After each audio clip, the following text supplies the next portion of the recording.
नमस्कार दोस्तों, मैं हूं अभिनव सिंह और आज मैं रेलवे ग्रुप डी में पूछे गए मोस्ट इम्पॉर्टेंट क्वेश्चंस डिस्कस करने वाला हूं। इस टाइप के जो घातांक वाले करड़ी वाले सवाल होते हैं और इस टाइप के कई सारे प्रश्न आते हैं, तो ये क्लास देखने के बाद आपको ऐसे क्वेश्चन टेंशन खत्म हो जाएगा। ठीक है, बस ध्यान से देखना है। अगर आप पहली बार चैनल पर आए हो ना तो चैनल को सब्सक्राइब करके बेल आइकन दबा के ऑल पर प्रेस कर देना, ताकि हर वीडियो आपको मिलता रहे और पढ़ते रहो। एग्ज़ाम का बिगुल बच चुका है, ये सब जानते हो। ठीक है, शुरू करते हैं। जैसे ये देखो, इस टाइप का जब क्वेश्चन मिले ना, सबसे पहले आपको ये देखना है कि इसमें से ऐसी संख्या, दोनों में से मतलब ये देखना है कि ऐसी संख्या से अलग करना है जो स्क्वायर हो। जैसे 108 है, इस 108 को अगर 2 से डिवाइड करते हो तो 54 दूना 108, 54 तो पूर्ण वर्ग नहीं है ना, इस वजह से 3 से डिवाइड करके चेक करो तो 36 तियाँ 108 हो जाता है। तो इसको हम लिख सकते हैं 36 गुणे 3, क्योंकि 36 जो है पूर्ण वर्ग है। ध्यान समझना मेरी बात को।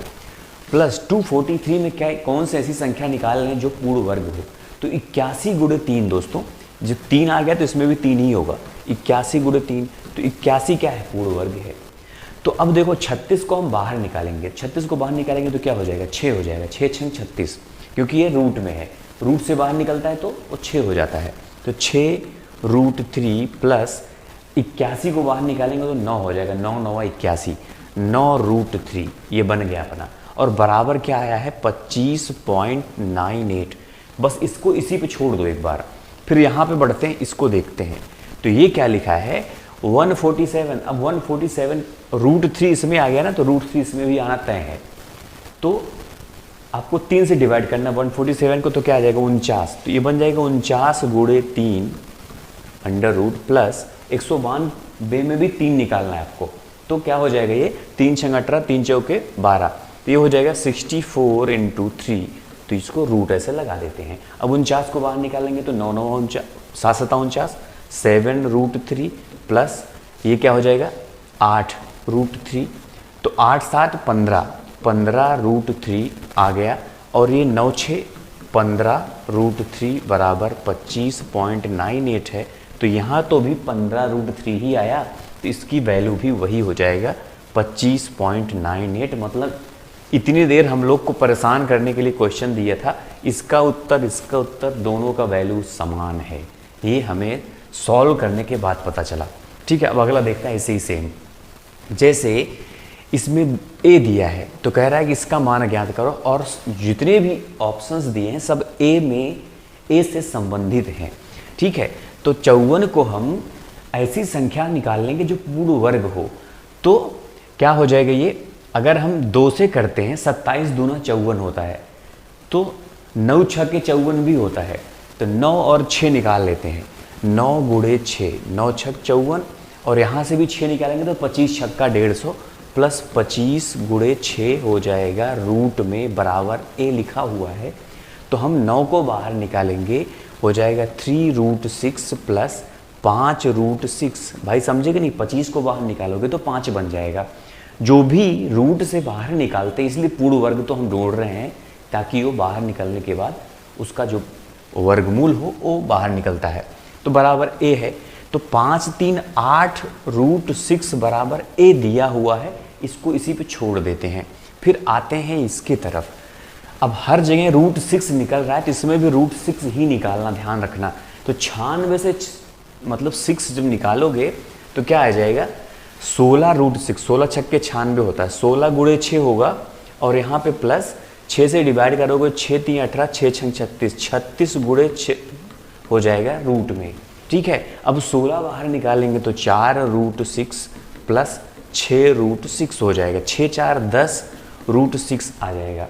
इसकी वैल्यू आ गई 10√6 और इसकी वैल्यू आई है 8√6 बराबर ए। तो वैल्यू तो हमको ए में निकालना है, तो हमको √6 इधर ही रहने देना है और 8 को नीचे इसके ला देना है। होता नहीं है, 8 को नीचे ला देंगे हम। √6 के मान क्या आ गया, a/8। तो √6 के जगह पे हम लिख देंगे a/8। सिंपल सा। देखो अब ये बन जाएगा। अब भाई इसको देखो, 2 चौके 8, 2 पंचे 10, 5/4 बन गया। मतलब ये बन गया 5/4 ए तो है ही है। तो 5 को 4 से डिवाइड करोगे तो आता है 1.25a। तो अपना उत्तर क्या आ गया 1.25a। तो इस तरह से हम इसको सॉल्व कर लेंगे। इस सवाल को ध्यान से समझते चलना। जैसे ये वाला क्वेश्चन है, इसको भी वही चीज़ हम करेंगे जो इसके पहले करते थे। इसमें n का वैल्यू पूछ रहा है, ध्यान समझना। 50 को हम 25 दूना 50, 25 निकल रहा है आसानी से। तो क्या इसमें भी 64 दूना 128, 64 भी निकल जाएगा आसानी से। तो लिख दो 25 गुणे 2।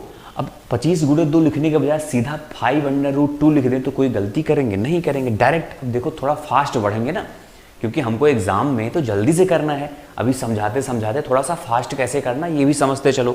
तो इसको डायरेक्ट हम 25 का रूट क्या होता है, अंडर 25 का वर्गमूल क्या होता है, 5 होता है। तो इसको हम लिख देंगे 5√2। इसको इसकी वैल्यू आ गई 5√2। अब ये 64 गुणे 2 होता तो 8 × 64। इसको हम लिख सकते हैं 8√2, है ना। डायरेक्ट लिख दिया। फिर बराबर √n है। अब दोनों तरफ वर्गमूल करने पर, क्योंकि अब देखो भाई ये √n है, 8 × 5 = 13, जोड़ दो पहले इसको, 8 × 5 = 13 √2 हो जाएगा। घातांक करड़ी के नियम आपको मालूम है कि नहीं मालूम है? करड़ी का जोड़ वगैरह मैं बता चुका हूँ वैसे पहले भी। ये तब सिंपल सी चीज़ है, ठीक है। अगर इसको भी नहीं मालूम तो भी कमेंट बॉक्स में बताना मुझे, वो भी वीडियो बना दूंगा मैं, ठीक है। इन दोनों को जोड़ दो, जब रूट बराबर हो ना जोड़ देते हैं। 8 × 5 = 13 √2, तो 13√2 और यह √n है। अब दोनों तरफ स्क्वायर कर देते हैं, ठीक है। जब इसको स्क्वायर करो तो n बन जाएगा ये, और n की वैल्यू पूछ रहा है। इधर लिखते हैं, देखो n बन गया इधर, उधर क्या बन जाएगा, 13 का स्क्वायर करोगे तो 169 और √2 का स्क्वायर करोगे तो 2 आ जाएगा, क्योंकि रूट उसमें से गायब हो जाएगा। जैसे इसमें से रूट गायब हो गया स्क्वायर करने पर, वैसे से। तो क्या हो जाएगा 169 गुणे 2। अब जो आएगा 2 × 9 = 18, 2 × 6 = 12, 1 = 13, 38 किसी में है लास्ट में। ये देखो, मतलब ये अपना आंसर हो गया। 2 × 1 = 2, 1 = 3 हो जाएगा। 338 आपका आंसर आ गया n की वैल्यू। अब अगला क्वेश्चन देखते हैं, निम्न को हल करें। इसको कैसे हल करेंगे भाई? ये पूरा, पहली बात तो देखो रूट में दिया है, पूरा अंडर रूट में है। उसके बाद ये दिया गया है 8 + √15, 8 - 2√15, यही दिया है। और दो इसमें भी 2√15, इसमें भी 2, इसमें भी 8, इसमें भी 8। तो सेम चीज़ दोनों में है, बस प्लस माइनस बदला हुआ है। तो एक चीज़ आपको याद है कि नहीं, a + b और a - b को हम लिख सकते हैं a² - b²। ये फार्मूला मालूम है कि नहीं मालूम तो आज मालूम हो जाएगा। a + b, a - b को हम लिख सकते हैं a² - b²। तो इसको भी तो वैसे लिख सकते हैं हम। तो 8 का स्क्वायर लिख देते हैं, माइनस इसका स्क्वायर 2√15 का स्क्वायर लिख देते हैं, है ना। अब देखो 8 × 28 तो 64 हो जाता है, 64 लिख देंगे। उसके बाद इसका 2 दूना तो 4 हो जाएगा, और 15 का तो 15 ही रह जाएगा। तो 15 × 4 = 60, तो बराबर आ जाएगा 64 - 60। लेकिन टोटल रूट के अंदर है, ये देखना हमको भूलना नहीं है। तो 64 में 60 घटाओगे तो 4 आ जाएगा, मतलब √4 = 2 आ जाएगा। फाइनल उत्तर क्या आ जाएगा अपना? 2 आ जाएगा। इस तरह से सिंपल सा है सवाल, है ना। अब अगला देख लेते हैं, निम्न में से सरल करना है इसको। अब इसको कैसे करेंगे भाई, इतना है पूरा। अब इसको देखो, इसका जो आंसर आया है ये √3, √7, √7, मतलब इनमें से कोई एक होगा, या तो √7 होगा या तो √3 इसके अंदर बचेगा। तो 7 से अगर 48 को डिवाइड करते हो तो कटेगा? नहीं कटेगा। 3 से करोगे तो कट जाएगा, 16 × 3 = 48। तो 16 को हम बाहर निकाल लें तो 4 निकलेगा, मतलब समझे कि नहीं? एक बार समझा देता हूँ। जैसे 48 को हम लिख सकते हैं 16 × 3 प्लस, अब 7, वहाँ भी 3 ही निकालेंगे, क्योंकि वहाँ से 3 निकला तो यहाँ भी 3 निकलेगा। तो 3 निकले क्या नहीं हो जाए, 49 × 3 करोगे तो 127 आ जाएगा। तो अब देखो 16 को जो बाहर निकालेंगे तो 4 हो जाएगा, 4 × 4 = 16, 7 × 4 = 28, ये हो जाएगा 28 √3 प्लस ये क्या बन जाएगा, ये 7 × 7 = 49, यहाँ बाहर 49 हो जाएगा √3। भाई 49 को बाहर निकालोगे 7 निकलेगा, और 7 पहले से, 7 × 7 = 49। तो 49 और 28 जोड़ दो, जो आएगा आपको उत्तर हो जाएगा, मतलब √3 तो आएगा। तो 9, 8, 17, तो ये आपका उत्तर हो जाएगा। मैंने तुरंत क्यों बता दिया, क्योंकि एग्जाम में आपको पूरा नहीं जोड़ना। मान लो 9, 8, 17 आपने 7, आपको पता चल गया कि आखिरी में 7 होगा, भाई इसमें 6 इसमें 7 है, तो उत्तर 7 वाला होगा ना, ठीक है। इस तरह से एग्जाम में आपको फोकस करना है, इंपॉर्टेंट ये है। a/√512 = 162/8 ए की वैल्यू पूछ रहा है, तो भाई इसको तिरछा गुणा मार दो सीधा, तो ये बन गया ए स्क्वायर। ध्यान समझना, ये क्या बन गया, ए स्क्वायर बराबर √152 इंटू गुणा हो जाएगा वो भी 162। इतना समझ में आ रहा है ना। 512 8 का क्यूब होता है, 8 अठाई 64 अट्ठे 512, 8 अठाई 64 अट्ठे 512 होता है। तो भाई इसको हम 64 गुणे 8 भी लिख सकते हैं, क्योंकि 64 फुट वर्ग है, लेकिन 8 फुट वर्ग ये नहीं बनेगा। खैर बताता हूँ अभी। गुणे 162 81 दूना 162, तो √2 81 गुणे 2 ये 81 है, 81 गुणे 2। अब देखो ये भी रूट में है, ये भी रूट में, तो सबको आपस में गुणा कर सकते हैं हम आसानी से।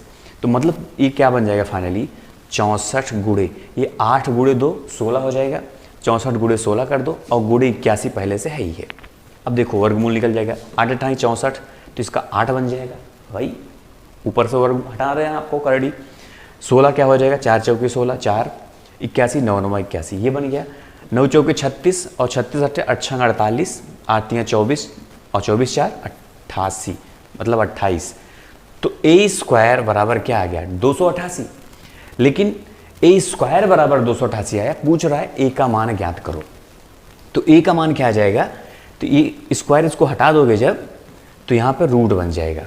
ठीक है, अब इसको भाई 144 गुणे 2 लिख सकते हैं हम। बोलो इसको लिख सकते हैं ना, 144 गुणे 2 है ना ये। अब 144 का वर्गमूल क्या होता है 12 होता है, 12 √2 आपका उत्तर हो जाएगा। ठीक है, 12 √2 आपका उत्तर हो जाएगा। ये देखो, तो x का मान ज्ञात करो। अब देखो ये कैसा दिया है, अब इसको हम लिख सकते हैं ना x बराबर, भाई x बराबर 1.3 अपॉन, इसको लिख सकते हैं नहीं लिख सकते, आप बोलोगे बिल्कुल लिख सकते हैं 0169। अब हमको बताओ ये जो 0169 है, सिर्फ 169 169 किसका वर्ग है, 13 का वर्ग है। तो यहाँ पे लिख दो 13, 1.3 ऊपर रहेगा। अब देखो इस पॉइंट के बाद कितने जीरो है, 1 2, मतलब पॉइंट के बाद कितनी पॉइंट लगा है, 1 2 3 4 अंकों पे पॉइंट होना चाहिए। तो इसमें भी करना पड़ेगा आपको 4 अंक 2 पे करना पड़ेगा। क्यों, वर्गमूल निकालते समय क्या होता है 4 अंकों पे होना तो 2 पे कर दो, तो यहाँ पे यहाँ लग जाएगा पॉइंट। तो ये बन जाएगा 0.13 और 1.3, तो आ जाएगा 10। क्या आ जाएगा 10, आपको उत्तर 10 हो गया। क्यों 10 आएगा, अभी 100 से ऊपर गुणा करोगे तो 130 हो जाएगा, नीचे 13 हो जाएगा, है ना। तो ऐसा 110, मतलब कुल मिला के आंसर क्या आ जाएगा 10। एक्स स्क्वायर बराबर 841 हो तो एक्स का मान ज्ञात करो। सिंपल सा प्रश्न है भाई, कुल मिला के इसका वर्गमूल निकालना है आपको कि 841 का वर्गमूल क्या होगा। हमको बताओ, पहले ऑप्शन में क्या है 29 है, 30 का स्क्वायर क्या होता है, आप बोलोगे 900 होता है। 900 से कम है कि ज़्यादा है, ये कम है, मतलब ये 30 से कम होगा, इसका उत्तर 30 से कम होगा ना, बाकी सब 30 से अधिक है, बचा एक ही ना 29।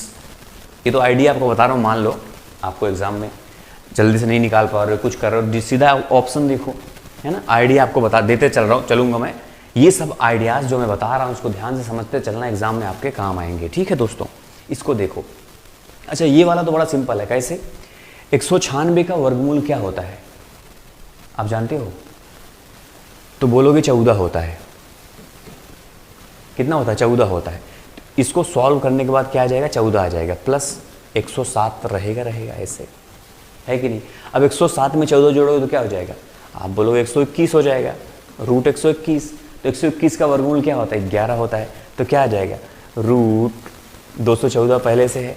अब 121 की जगह पे क्या लिख सकते हैं हम, प्लस 11 लिख सकते हैं। अब 214 में 11 जोड़ दो, क्या हो जाएगा, आप बोलोगे 225 हो जाएगा। अब √225 बराबर क्या आ जाएगा 15, 15 में 225, उत्तर क्या आ जाएगा आपका 15।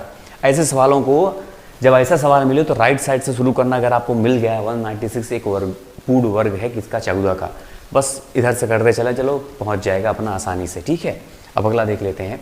यदि इस तरह का सवाल, अब देखो इसको कैसे सॉल्व कर रहे हैं, जैसे पहले शुरू किए थे हम लोग वैसे टाइप का है ये भी। अब 45 में से हम एक ऐसी संख्या निकालेंगे जो पूर्ण वर्ग हो। 9 5 45, साफ साफ मिल रहा है कि नहीं मिल रहा है। और 15 3 45, 15 तो पूर्ण वर्ग होता नहीं। तो 9 5 45, तो 9 गुणे 5 लिख सकते हैं, आप बोलोगे बिल्कुल लिख सकते हैं। और 5 चौके 20 भी लिख सकते हैं, बिल्कुल लिख सकते हैं।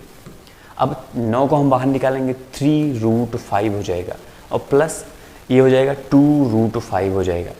और इन दोनों को जोड़ दो, 3 2 5 रूट 5, 5 रूट 5 बराबर क्या है 11.180 आया। ठीक है, इतना आया। अब इसमें रोक के आगे बढ़ जाते हैं, पहले इसको सॉल्व करेंगे, पहले वाले की तरह डायरेक्ट ना आ जाए, लेकिन हर बार ऐसा नहीं होगा। देखो अब 180 हमको पता है कि रूट 5 निकालना है, तो 180 में 5 से डिवाइड कर दो, 5 3 15 और 5 6 30, मतलब क्या आ जाएगा ये 36 गुणे 5, 180 क्या बन जाएगा 36 गुणे 5 प्लस ये पहले से ही लिखा हुआ है, तो 36 को बाहर निकालेंगे 6 root 5 plus 4 root 5, 6 4 10 root 5, 10 root 5 आया है। वैसे 10 रूट 5 आया है तो 5 रूट 5 का वैल्यू का आया है, इतना आया है, और 10 रूट 5 कितना होगा, तो इसमें अगर 2 से गुणा कर दें, भाई देखो डायरेक्ट क्वेश्चन है, ग्रुप डी का क्वेश्चन है ये, दिमाग लगाओ, अगर इसमें 2 से गुणा कर दें तो अपना आ जाएगा नहीं आ जाएगा, भाई इसका डबल है कि नहीं है, आपको कि हाँ डबल है भाई 10 रूट 5, अगर इसमें गुणे 2 करोगे तो क्या 10 रूट 5 हो जाएगा, नहीं हो जाएगा, बस इसी में 2 से गुणा कर दो बस। जब 2 से गुणा करोगे तो क्या आ जाएगा 22.360 ही तो आएगा ना, समझ गए कि नहीं बात। खैर अगर मान लो आप गुणे 2 में ना बात बने, कुछ और हो, तो क्या करोगे पता है, रूट 5 की वैल्यू निकाल लो। तो रूट 5 वैल्यू कैसे निकलेगी पता है, रूट 5 अपॉन 5 कर दो यहाँ से, तो रूट 5 दूना 10, देखो 2 आएगा, उसके बाद यहाँ पे 1 1 11, फिर 5 दूना 10, 2 पॉइंट, देखो बताता हूँ आपको, उसके बाद 1 बचेगा, 5 3 15, 5 6 30, इतना आएगा किसका रूट 5 का वैल्यू। उसके बाद यहाँ से 10 में गुणा कर दो, तब भी देखो वही आएगा 22.36, है ना, ऐसा। क्योंकि ये सवाल सेम वैसा ही है और इसको मैं होमवर्क लिए तो देने वाला हूँ आपके, यदि इतना इतना इतना बराबर इतना हो तो इतना बराबर कितना होगा, ये आपको बताना है कमेंट बॉक्स में। एकदम इसी तरह सवाल है ये, एकदम इसी तरह का ये भी सवाल है, इसको कमेंट बॉक्स में आप लोग आंसर बताओ। उम्मीद है कि आप लोग ऐसे सवालों को अब एग्ज़ाम में कर लोगे आसानी से। और मुझे बताया कब, जैसे देखो मैं अभी नया, मतलब ज़्यादा बड़ा चैनल नहीं है, आप सब जानते हो, नया बहुत लोग नए नए आते होंगे, पहली बार मुझे देखते होंगे, मुझे ये भी मालूम है, तो ये तो सब लोग जुड़ जाए फटाफट, इतना जान लेना। जो अभी तक देख रहे हो ना, चैनल को सब्सक्राइब करके घंटी दबा के ऑल पे प्रेस करना बिल्कुल भूलना, क्योंकि बिगुल बच चुका है जानते हो एग्जाम का भी, और मैं आपको हेल्प बहुत ज़्यादा हेल्प करूँगा। अब जो बोलोगे वो मैं सिखाऊंगा, मेरा फेवरेट है मैथ, इतना समझ लेना, बस यही कहूँगा, ठीक है। अभी तक मैं मैथ पढ़ाता नहीं था क्योंकि मेरे पास बोर्ड नहीं था, बात सीधी से है। मेरा दूसरा चैनल भी है और उस पर मैं पढ़ाता हूँ कंप्यूटर। अभी तक कंप्यूटर मेरा फेवरेट है, मैथ्स मेरा फेवरेट है, रीजनिंग मेरा फेवरेट है, तो सारे फेवरेट हैं और मेरा मैथ्स बचपन से फेवरेट है। तो बस दोस्तों इस क्लास में इतना ही, आप सभी को ऑल द बेस्ट। वीडियो को लाइक भी करना, शेयर भी करना, सपोर्ट भी करना, ठीक है। मिलते हैं फिर नेक्स्ट क्लास में, तब तक के लिए जय हिंद, जय भारत।